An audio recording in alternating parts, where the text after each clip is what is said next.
This is a truck that somebody gave my wife. Been setting for 3 years. They said if you get it running, you can have it.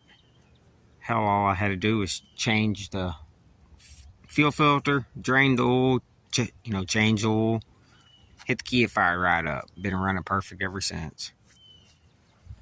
Yeah, a little cow. Got a little close right there. Ain't a bad truck. I use it as a ranch truck. Got the old trailer hooked up, ready to go to the sale barn tomorrow. No, it has a massive toolbox on it.